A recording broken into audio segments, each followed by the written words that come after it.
बिस्मिल्लाहिर्रहमानिर्रहीम। नाज़रीन, हमने पीरा एक्ट 2024 को सेक्शन 48 तक पढ़ लिया है।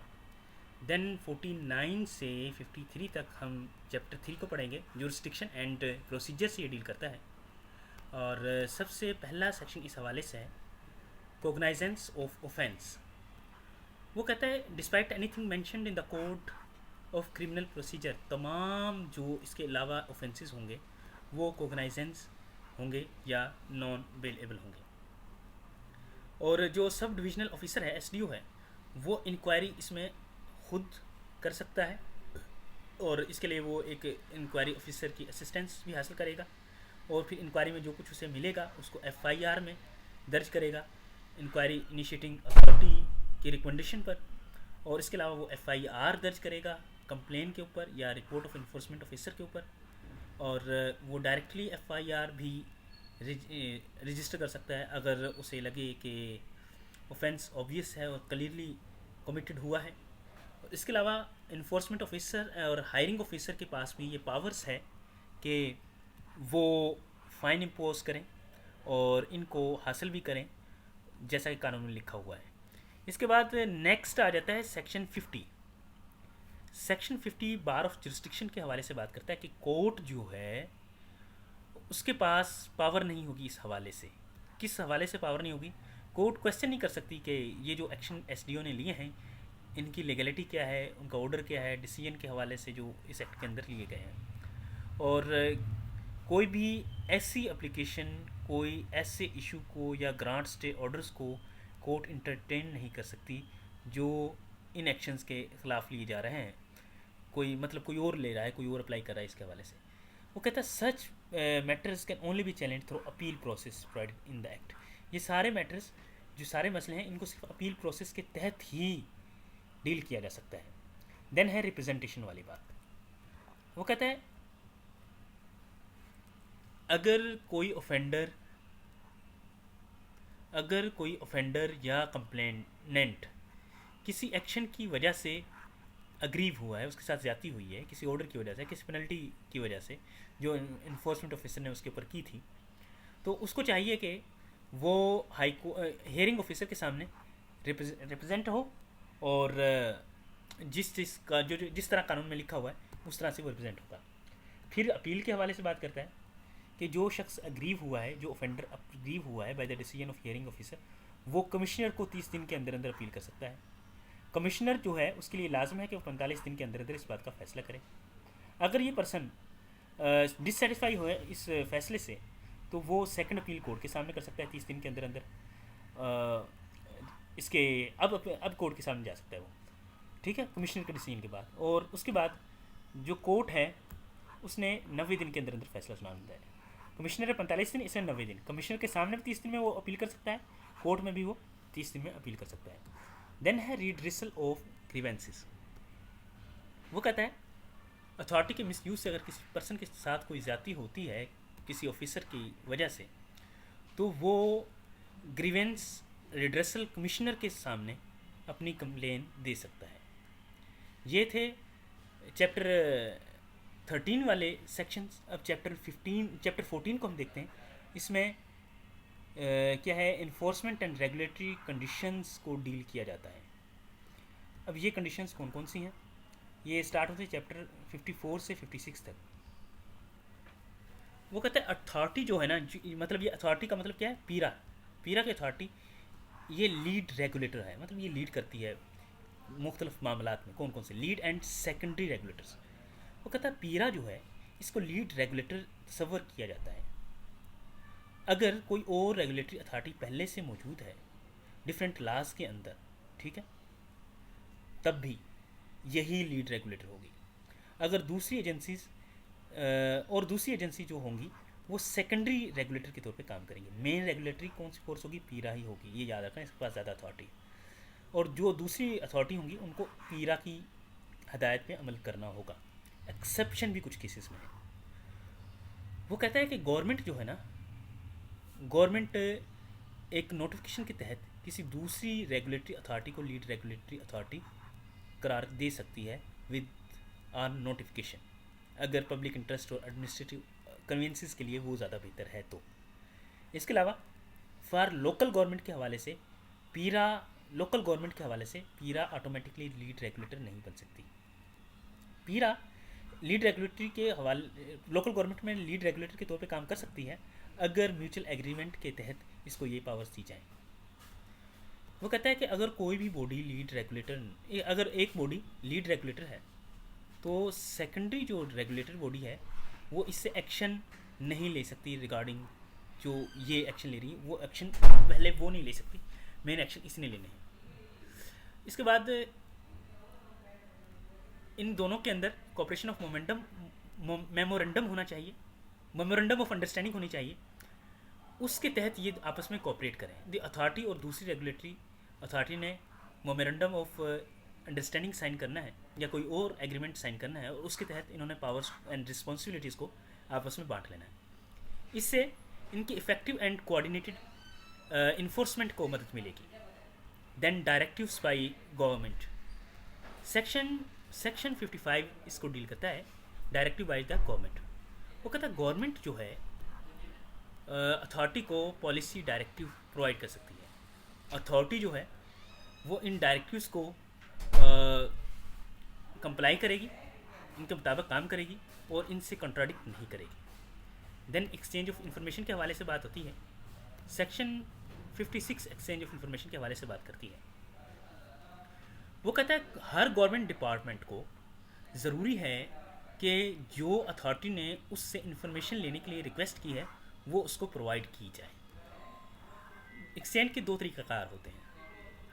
वो कहते हैं authority will share relevant information back with those department to keep integrated information system. वो कहता है उन डिपार्टमेंट को अगर कोई ऐसी इन्फॉर्मेशन की ज़रूरत हो जो इस अथॉरिटी के पास है, पीरा के पास है, तो पीरा वो उनको भी देगी। कॉपरेशन विद अदर बॉडीज़, तो अथॉरिटी जो है दूसरी बॉडीज़ के साथ एग्रीमेंट भी कर सकती है, ठीक है, ताकि वो एक दूसरे के साथ इंफॉर्मेशन को एक्सचेंज कर सकें। देन है चैप्टर 15। चैप्टर 15 डील करता है assistant to authority and whistle blower disclosure के हवाले से। असिस्टेंट मतलब कि अथॉरिटी को किसी मामलात में ज़रूरत है तो उसकी मदद करना ज़रूरी है। सेक्शन 57 कहता है, वो कहता है तमाम government department, law enforcement agencies और पंजाब पुलिस और दूसरे शहरी, इनके लिए लाजम है कि अथॉरिटी की मदद करें और इसके साथ ताउन करें किसी भी मामले में अगर उसको ज़रूरत है तो।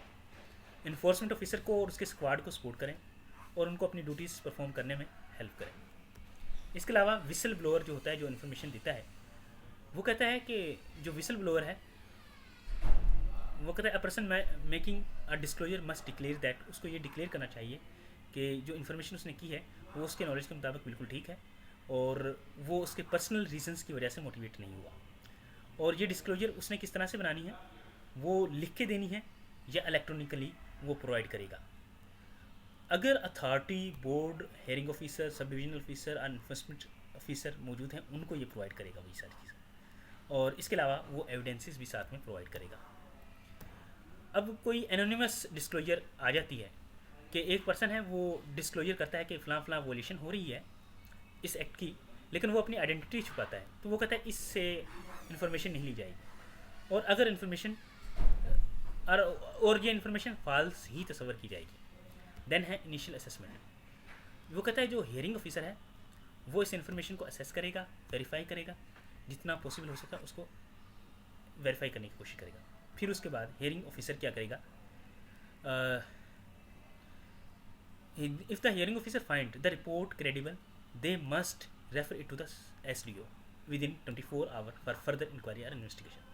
अगर हियरिंग ऑफिसर को लगे कि ये इन्फॉर्मेशन क्रेडिबल है, वो इसको SDO को रेफ़र करेगा।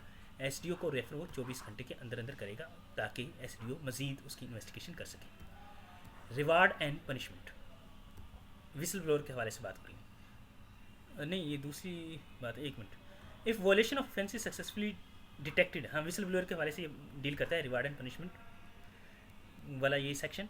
वो कहता है अगर जो विसल ब्लोअर ने इन्फॉर्मेशन दी है वो अगर ट्रू है, ठीक है, तो इसको रिवार्ड दिया जाएगा ऑफिशियल फंड में से, एक सर्टिफिकेट ऑफ एप्रिसिएशन भी दिया जाएगा। अगर मल्टीपल लोग रिपोर्ट करते हैं तो ये जो रिवार्ड है ये सब के दरमियान शेयर होगा। वो कहता है अगर डिस्क्लोजर की कोई वैल्यू नहीं है, अच्छा रिवॉर्ड कब नहीं दिया जाएगा, ये सेक्शन डील करता है कि जो रिवॉर्ड है ये किन केसेस में नहीं दिया जाएगा। वो कहता है अगर जो डिस्क्लोजर किया, ठीक है। और इसके अलावा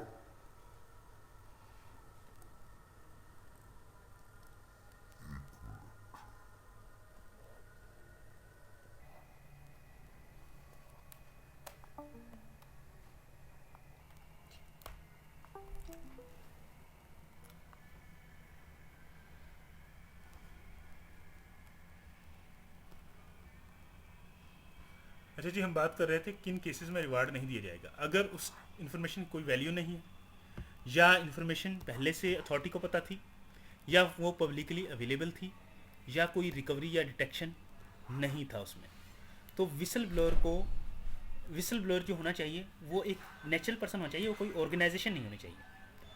अगर ये हो जाता है कि फॉल्स डिस्क्लोजर है, उसने गलत इन्फॉर्मेशन दी है, तो उस केस में रिपोर्ट को मेलिशियस तस्वर किया जाएगा और उसको 1 साल की जेल हो सकती है, 1 लाख रुपए जुर्माना हो सकता है, या ये दोनों ही चीज़ें हो सकती हैं। प्रोटेक्शन ऑफ विसल ब्लोअर, वो कहता है विसल ब्लोअर की प्रोटेक्शन के हवाले से सबसे पहले कि जो विसल ब्लोअर की आइडेंटिटी है उसको डिस्क्लोज नहीं किया जाएगा विदाउट रिटन कंसेंट, जब तक वो रिटन में कंसेंट ना दे दे।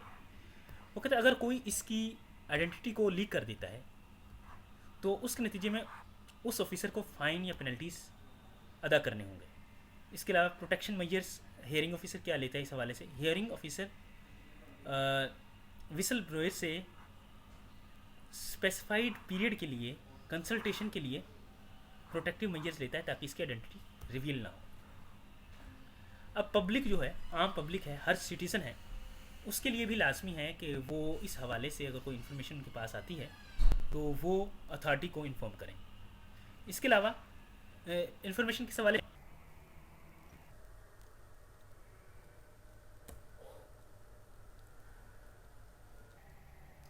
अच्छा जी, कोई वॉयलेशन हो रही है उसको प्रोटेक्ट करने की अथॉरिटी की हेल्प करनी चाहिए।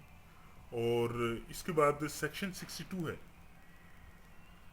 सेक्शन 62 जो है वो डील करता है इसका नाम क्या है, public duty to report offences, offences की पब्लिक ड्यूटी के हवाले से। वो कहता है ऑब्लिगेशन है कि अगर, एक मिनट रुकिएगा, ये ना थोड़ा सा इशू बन रहा है रिकॉर्डिंग में, ठीक है।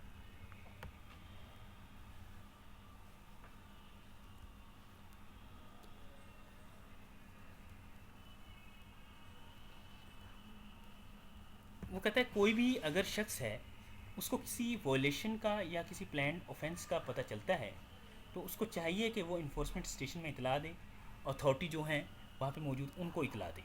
ठीक है, इसकी एग्जांपल क्या हो सकती हैं इस हवाले से। वो कहता है कि स्पेसिफिक एग्जांपल ये हैं कि